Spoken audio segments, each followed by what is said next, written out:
Right sir. ఇక సహజంగా కిషన్ రెడ్డి చాలా హుందాగా మాట్లాడుతూ ఉంటారు సార్. కానీ ఈ మధ్యకాలంలో కాంగ్రెస్ నాయకులు కిషన్ రెడ్డి మీద పదే పదే చాలా ఆరోపణలు చేస్తూ ఉన్నారు. రీసెంట్గా మోదీకి గులాం అయిపోయో గుజరాత్ వెళ్ళిపో అంటూ కూడా కాంగ్రెస్ నాయకులు కౌంటర్ ఇచ్చిన పరిస్థితి. సో దాని మీద కిషన్ రెడ్డి రియాక్ట్ అయ్యారు సార్, రేవంత్ రెడ్డిని టార్గెట్ చేస్తూ. నాది బీజేపీ డిఎన్ఏ, మీదే డిఎన్ఏ అంటూ ఆయన కామెంట్ చేశారు. ఒకసారి బయట ప్లేస్. కాంగ్రెస్ పార్టీ ఏడాదిలో వారు సాధించిందని నేను అడుగుతా ఉన్నా. బెదిరింపులు, తిట్ల పురాణాలు, వ్యక్తిగత దాడులు, అక్రమ కేసులు, గాలి మాటలు తప్ప ఈ సంవత్సరంలో కాంగ్రెస్ పార్టీ సాధించింది. నేనేదైనా సమస్య మీద మాట్లాడితే కిషన్ రెడ్డి డిఎన్ఏ ఏంటి అని మాట్లాడతారు. మా డిఎన్ఏ, నా DNA Bharatiya Janata party DNA. మిగతా వాళ్ళలాగా 10 పార్టీలు తిరిగిన డిఎన్ఏ నాది కాదు. ఈరోజు భారతీయ జనతా పార్టీ తరఫున కాంగ్రెస్ పార్టీ వైఫల్యాల మీద 1వ తేదీ నుంచి 5వ తేదీ వరకు రాష్ట్ర వ్యాప్తంగా మేము కాంగ్రెస్ పార్టీ వైఫల్యాలను వివరించేటువంటి ప్రయత్నం చేస్తాం. ఏడాదిలో Kishan Reddy DNA, BJP DNA, అందులో ఎలాంటి డిస్ప్యూట్ లేదు. ఆయన నికార్స్ అయిన బీజేపీ నాయకుడు, ఆర్ఎస్ఎస్ కార్యకర్త. నాకు కిషన్ రెడ్డి గారు భారతీయ జనతా యువమోర్చా నాయకుడు ఉన్నప్పుడు తెలుసు. ఇప్పుడు కాదు, దాదాపు 35 ఏళ్ళుగా నాకు పరిచయం. సో అందువల్ల చాలా హంబుల్ ప్రొఫైల్ నుంచి వచ్చాడు.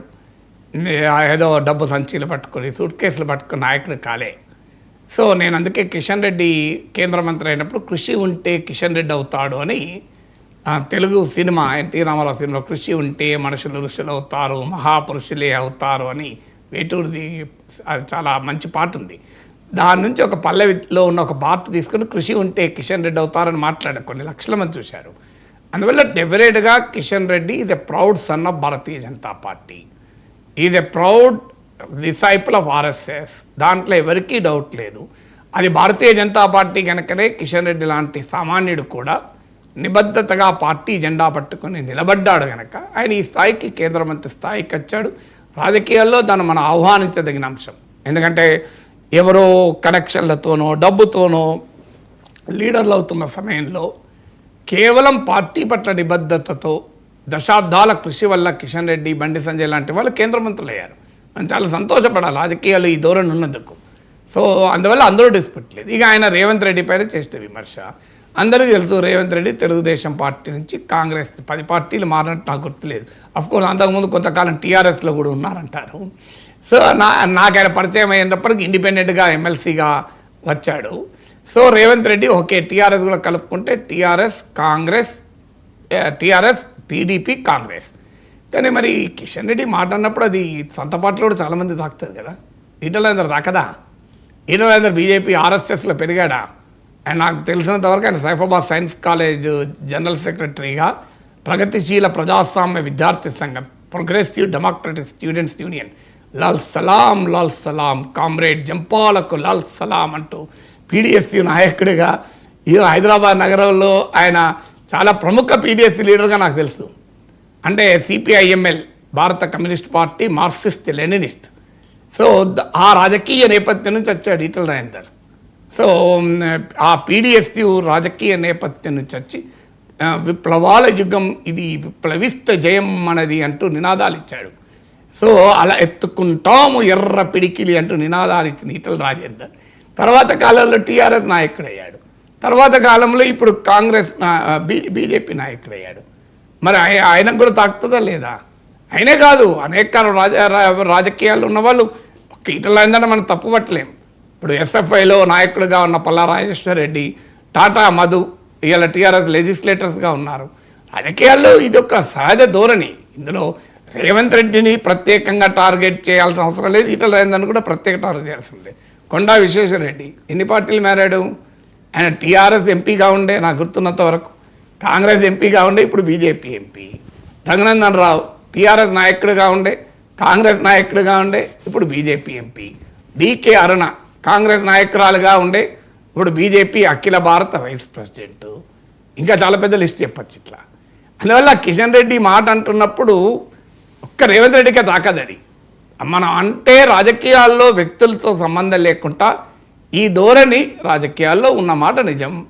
రాజకీయాల్లో ఇలా పార్టీలు మారడం అనేది సహజ పరిణామ క్రమం. దీనికి భారతీయ జనతా పార్టీ అతీతం కాదు. సో భారతీయ జనతా పార్టీ ఈ ప్రాతిపదికనే ఎవరిని చూడడం లేదు. సో బీజేపీలో నాయకులుగా రేపు ఇప్పుడు తెలంగాణ బీజేపీ అధ్యక్ష రేస్లో ఈటల రాజేందర్ కూడా ఉన్నాడు కదా. మరి ఆ పార్టీ ఆయన వేరే పార్టీల నుంచి వచ్చాడని చెప్పి ఆయనకు అధ్యక్ష పదవి ఇవ్వకుండా ఉంటారా ఇవ్వాల్సి వస్తే? సో అందువల్ల మనము ఈ ప్రాతిపదికన కన్నా లక్ష్మీనారాయణ కాంగ్రెస్ మంత్రిగా ఉండి రాజశేఖర రెడ్డి క్యాబినెట్లో బీజేపీ రాష్ట్ర అధ్యక్షుడు కాలేదా? ఇవాళ దగ్గుబాటి పురంధేశ్వరి ఏ పార్టీ అండి? ఆయన ఎన్ని పార్టీలు మారారు? ఆయన తెలుగుదేశం నుంచి కాంగ్రెస్ ప్రభుత్వంలో మన్మోహన్ సింగ్ ప్రభుత్వంలో మంత్రులు ఇప్పుడు బీజేపీ చేరాడు కదా. ఇప్పుడు రేవంత్ రెడ్డి టీఆర్ఎస్, టీడీపీ, కాంగ్రెస్. పురంధేశ్వర్ ఎవరు? TDP, Congress, BJP. మరి ఇప్పుడు కిషన్ రెడ్డి అనేది పురంధేశ్వర్ కూడా తాకుతుంది కదా. సో సోమవీరాజు మొదటి నుంచి బీజేపీ, నేను ఒప్పుకుంటా. సో అందువల్ల ఇంతమంది ఇన్ని పార్టీలు మారారు కదా. సో భారతీయ జనతా పార్టీలో కూడా అనేక మంది నాయకులు ఉన్నారు. మరి రేవంత్ రెడ్డి పైన కిషన్ రెడ్డి చేసిన విమర్శ ఈ నాయకులకు అందరికీ వర్తిస్తుంది. డెఫినెట్గా Kishan Reddy the man of commitment, అందులో అనుమానం లేదు. అన్పారలల్ కమిట్మెంట్ బీజేపీ పట్ల, ఆర్ఎస్ఎస్ పట్ల పదవులతో సంబంధం లేకుండా ఒక నిబద్ధత కలిగిన కార్యకర్త. ఆ నిబద్ధత కలిగిన కార్యకర్త గుర్తింపు రావడం రాజకీయాల్లో చాలా ఆరోగ్యకరమైన ధోరణి. అదే కిషన్ రెడ్డి కాదు, బండి సంజయ్ కానీ, అక్కడ సత్యకుమార్ యాదవ్ కానీ, అక్కడ శ్రీనివాస్ వర్మ కానీ, దీన్ని మనం ఆహ్వానించాలి. ఎందుకంటే రాజకీయాల్లో ఇది మంచి ధోరణి. రెండు తెలుగు రాష్ట్రాల్లో కూడా కేంద్ర మంత్రుల పదవులు క్లియర్గా పార్టీకి ఐడియాలజికల్గా కమిట్గా ఉన్న మొట్టమొదటి కమిట్మెంట్ ఉన్న వాళ్ళకే ఇచ్చారు. దాన్ని మనం అప్రిషియేట్ చేయాలి. కానీ బీజేపీ యాజ్ ఎ పొలిటికల్ పార్టీగా ఈ పార్టీ ఫిరాయింపులకి ఏం అతీతం కాదు, ఫిరాయింపు సంస్కృతికి ఏం అతీతం కాదు. ఇప్పుడు హేమంత్ బిశ్వా శర్మ కాంగ్రెస్ పార్టీ నాయకుడు, ఆయన అస్సాం ముఖ్యమంత్రిగా లేడా? బసవరాజ బొమ్మాయి జనతాదళ నాయకుడు, ఆయన కర్ణాటకలో బీజేపీ ముఖ్యమంత్రి కాలేదా? సో రాష్ట్ర ముఖ్యమంత్రులనే మీరు చేస్తున్నారే, కేంద్ర మంత్రులు చేస్తున్నారే, మరి అలాంటప్పుడు ఎలా టార్గెట్ చేస్తారు? Right sir.